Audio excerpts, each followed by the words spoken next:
അപ്പം ഞങ്ങളിവിടെ ക്യാബിന് വെയിറ്റ് ചെയ്യാണ്. ക്യാബ് വരും നേരെ റെയിൽവേ സ്റ്റേഷനിലേക്ക്. എന്താ പറയാ? ഹായ്, ഇന്നത്തെ നമ്മുടെ യാത്ര ഹംപിയിലോട്ടാണ്. രാത്രി 11:30ക്കാണ് നമ്മുടെ ട്രെയിന്. സോ അങ്ങോട്ടേക്ക് നമ്മൾ ക്യാബ് വിളിച്ച് പോവുകയാണ്. ഹൈദരാബാദ് കച്ചിഗുഡയിൽ നിന്നും ഹോസ്പേട്ട് എന്ന സ്റ്റേഷനിലേക്കാണ് നമ്മൾ പോകുന്നത്. ഹംപിയുടെ തൊട്ടടുത്തായിട്ടുള്ള സിറ്റിയാണ് ഈ ഹോസ്പേട്ട് എന്ന സ്ഥലം. ഇവിടെ ഫുഡ് കഴിക്കാൻ വേണ്ടിയിട്ട് ഇരുന്നിട്ടാണ്. സ്റ്റേഷൻ്റെ മുന്നിലാണ്. ഇന്നിപ്പം ട്രെയിന് കുറച്ച് ഡിലേ ആണ്. അപ്പോൾ ഞങ്ങൾ ഫുഡ് കഴിക്കാൻ വേണ്ടിയിട്ട് ഇറങ്ങിയിട്ടാണ്. അതുവരെ ഇരിക്കുന്നുണ്ട്. നമ്മൾ സ്റ്റേഷനിലെത്തി. സ്റ്റേഷന് ഭയങ്കര റഷാണ്. പക്ഷെ നമ്മൾ ബുക്ക് ചെയ്തേക്കൊണ്ട് നമുക്ക് സീനില്ല. നമ്മുടെ ട്രെയിന് കുറച്ച് ഡിലേ ആയതുകൊണ്ട് തന്നെ രാവിലെ നമ്മൾ 9 മണിക്ക് എത്തേണ്ടത് ഒരു 10:30 ആവാൻ ചാൻസ് ഉണ്ട്. മോസ്റ്റ്ലി നമ്മുടെ ട്രെയിൻ എത്താനായി. ഫൈനലി ഞങ്ങൾ ട്രെയിനിൽ കയറി. ഇതാണ് ഞങ്ങളുടെ കമ്പാർട്ട്മെൻറ്റ്. ഹൈക്കു, ട്രെയിൻ എങ്ങനെയുണ്ട്? പ്രത്യേകിച്ച് തിരക്കൊന്നുമില്ല. അപ്പം നമുക്ക് റിലാക്സ് ചെയ്ത് പോവാം. നാളെ ഇപ്പോൾ എത്ര മണിക്ക് എത്താമെന്നറിയില്ല, കാരണം ഇവിടുന്ന് ഓൾറെഡി ലേറ്റാണ്. ഇതിൻ്റെ ഫസ്റ്റ് ട്രെയിൻ യാത്രയാണ്. ഞങ്ങൾ ഫസ്റ്റ് ആയിട്ട് പോകാൻ നിൽക്കുകയാണ്. പപ്പ ഇവിടെ ബെഡൊക്കെ വിരിക്കുന്നുണ്ട്. അത് മേലുണ്ട്.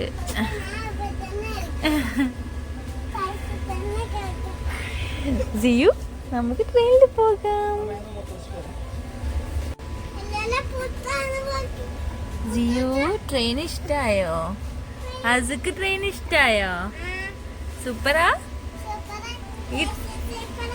AC സ്ലീപ്പറാ? സൂപ്പർ. ഓക്കെ. കൂകിപ്പായും തീവണ്ടി കൽക്കൽ കൽക്കൽ തീവണ്ടി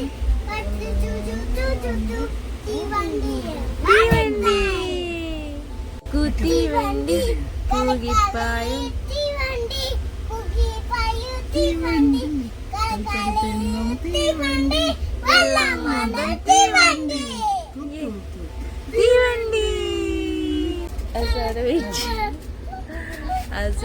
അവിടെ ചായ എന്താ പറയുക ബിസ്ക്കറ്റൊക്കെ കഴിക്കുന്നുണ്ട്. ജീവിത വെയിറ്റ് ചെയ്യുന്നുണ്ട് ഇറങ്ങാൻ വേണ്ടിയിട്ട്. ഇറങ്ങ. ഓക്കെ, അപ്പോൾ നമ്മൾ നേരെ ഹംപിയിലോട്ട്. ബൈ. ഇനി കുറച്ച് ഹിസ്റ്ററി ആവാം. സൗത്ത് ഇന്ത്യയിലെ ഫേമസ് ആയ വിജയനഗര സാമ്രാജ്യത്തിൻ്റെ തലസ്ഥാനമായിരുന്നൊരു പുരാതന നഗരമാണ് ഈ ഹംപി പറഞ്ഞത്. ഇന്ന് കർണാടകയിലെ വിജയനഗര ജില്ലയിൽ തുംഗഭദ്ര നദിയുടെ തീരത്താണ് ഈ ഒരു ഹംപി സ്ഥിതി ചെയ്യുന്നത്. നമ്മൾ കറക്റ്റ് 1 അവർ ഡിലേ ആയിരുന്നു. പക്ഷെ കുഴപ്പമൊന്നുമില്ല. നമ്മളവിടെ ഇറങ്ങി ബ്രേക്ക്ഫാസ്റ്റ് ഒക്കെ കഴിച്ചു. ഒരു ഓട്ടോ എടുത്തിട്ടുണ്ടായിരുന്നു. ഇന്നത്തെ ഫുൾ ജേണി ഈ ഓട്ടോയിലാണ്. ഇന്നത്തെ ഓൾ ഡെസ്റ്റിനേഷനും ഈ ഒരു ഓട്ടോക്കാരൻ നമുക്ക് കാണിച്ചു തരാമെന്നാണ് പറഞ്ഞിട്ടുണ്ടായിരുന്നത്. അപ്പം ബാക്കി കഥയിലോട്ട് പോകാം. ഹരിഹര, ബുക്കരായ എന്നീ സഹോദരന്മാരാണ് വിജയനഗര സാമ്രാജ്യം ഉണ്ടാക്കിയത്.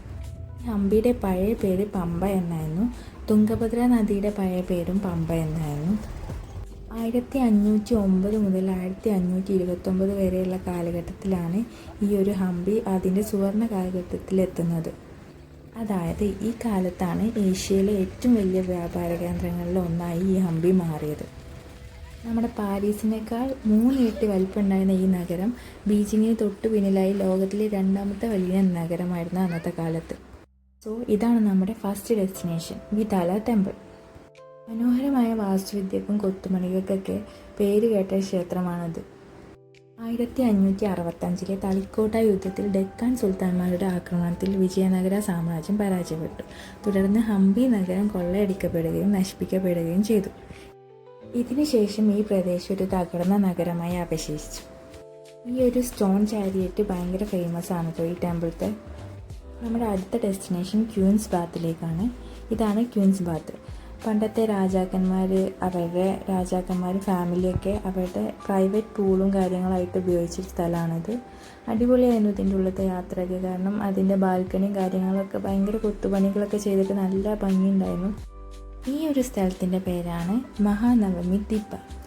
അതായത് പണ്ടത്തെ രാജാക്കന്മാരൊക്കെ അവരുടെ രാജകീയ പരിപാടികൾക്കും കാര്യങ്ങൾക്കൊക്കെ വേണ്ടിയിട്ട് യൂസ് ചെയ്തൊരു പ്ലാറ്റ്ഫോമാണ് ഇത്. അതായത് ഒരു സ്റ്റേജ് എന്നൊക്കെ പറയാം. ഈ സ്റ്റേജിൻ്റെ ചുറ്റും ഫുള്ളും നല്ല നല്ല കൊത്തുപണികളൊക്കെ ആയിരുന്നു. നമ്മളിപ്പോൾ അങ്ങോട്ട് നടന്ന് കയറാണ് ചെയ്യുന്നത്. ഓൾമോസ്റ്റ് നമ്മൾ ഒരുവിധം കയറിയിട്ടുണ്ട്, ഇനിയും അങ്ങോട്ട് കയറാനുണ്ട്. പക്ഷേ നമ്മൾ അങ്ങോട്ട് കയറിയിട്ടുണ്ടായിരുന്നില്ല, കാരണം ഓൾമോസ്റ്റ് നല്ല വെയിലുണ്ടായിരുന്നു. പിന്നെ കുട്ടികളൊക്കെ ഉണ്ടായിരുന്നതല്ലേ, വെറുതെ അവിടെ വരെ കയറിയിട്ടും കാര്യമൊന്നുമില്ല. നമുക്ക് കാണേണ്ടിയൊക്കെ ഈ താഴെ തന്നെ ഉണ്ടായിട്ടുണ്ട്. ഇത് കണ്ടോ, കുറേ ആനിമൽസും കാര്യങ്ങളും ആനകളും ഒക്കെ ഈ ഒരു തറമ്മൽ കൊത്തുപണി ചെയ്തിട്ടുണ്ട്. ഇതിൻ്റെ മേലെയാണ് ആ ഒരു സ്റ്റേജായിട്ട് അവർ യൂസ് ചെയ്തിട്ടുണ്ടായിരുന്നത്. ഇവിടുത്തെ ക്ലൈമറ്റ് നല്ല ചൂടാണെങ്കിലും പക്ഷെ നമ്മൾ വേർക്കുന്നൊന്നും ഉണ്ടായിരുന്നില്ല, ടയേർഡ് ഫീലിങ്സും ഉണ്ടായിരുന്നില്ല. പക്ഷെ നല്ല ചൂട് മേത്ത് തട്ടുന്നുണ്ടായിരുന്നു. ഇതാണ് ഈ ഒരു സ്റ്റേജിലേക്കുള്ള വഴി. ഒന്ന് ആലോചിച്ച് നോക്കുക, പണ്ടത്തെ സമയത്ത് കുറേ ഭടന്മാരും കുതിരകളും കാര്യങ്ങളൊക്കെ അപ്പുറം ഇപ്പുറമൊക്കെ നിന്നിട്ട് നല്ല ഭംഗി ഉണ്ടാവില്ലേ കാണാൻ. ഇത് വലിയൊരു ഗ്രൗണ്ടായിരുന്നു. ഈ ഒരു ഗ്രൗണ്ടിൽ ഒരുപാട് വ്യത്യസ്തമായിട്ടുള്ള ബിൽഡിങ്ങിൻ്റെ അവശിഷ്ടങ്ങളും കാര്യങ്ങളൊക്കെ ഉണ്ട്. അവിടെ ഇവിടെയായിട്ട് ഓരോരോ കുഴികളും കാര്യങ്ങളൊക്കെ കാണാം. നമ്മൾ സീക്കുട്ടീനെ എടുത്തിട്ട് പപ്പ നല്ല നടത്താണ്. അത് എന്തോ ഒരു വെള്ളത്തിലേക്കൊക്കെ നോക്കി നിൽക്കുന്നുണ്ട്. ഈ ഒരു സ്ഥലം കണ്ടോ, അന്നത്തെ കാലത്ത് വെള്ളം ശേഖരിച്ചൊരു സ്ഥലമാണെന്ന് എനിക്ക് തോന്നുന്നത്. കാരണം ഈ ഒരു കുളത്തിൽ വെള്ളമില്ലാത്ത സമയത്ത് നമുക്ക് വെള്ളം എത്തിക്കാനുള്ള ഒരു പൈപ്പിൻ്റെ സംവിധാനം അവിടെ കാണാം. ഈ ഒരു സ്ഥലം കണ്ടപ്പോൾ ഞാൻ ഭയങ്കരമായിട്ട് അതിശയപ്പെട്ടു. കാരണം നോർമലി ഒരു പരന്ന സ്ഥലം നിങ്ങൾക്ക് കാണാൻ പറ്റും, അവിടെ നിന്ന് താഴോട്ടൊരു ഗുഹ പോലൊരു സ്ഥലം.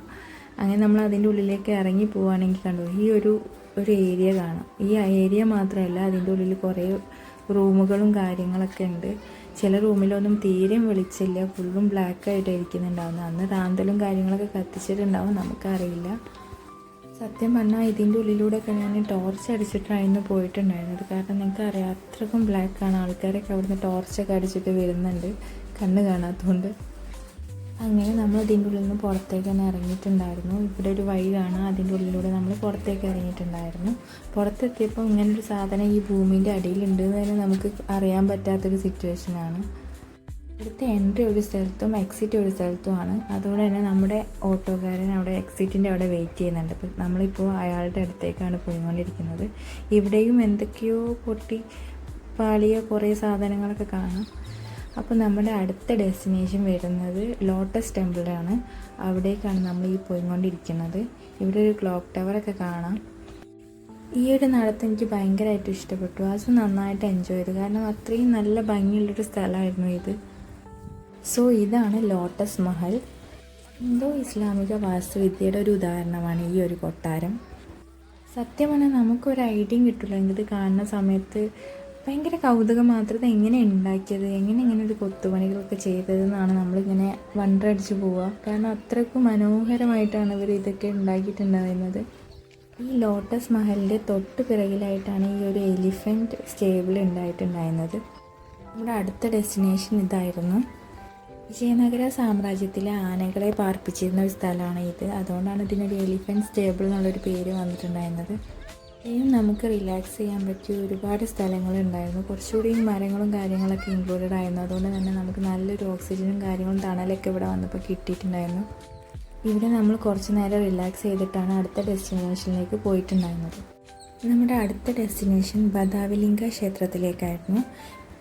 ഇവിടുത്തെ വേറൊരു അടിപൊളിയായിട്ടുള്ളൊരു ക്ഷേത്രമായിരുന്നു ഇത്.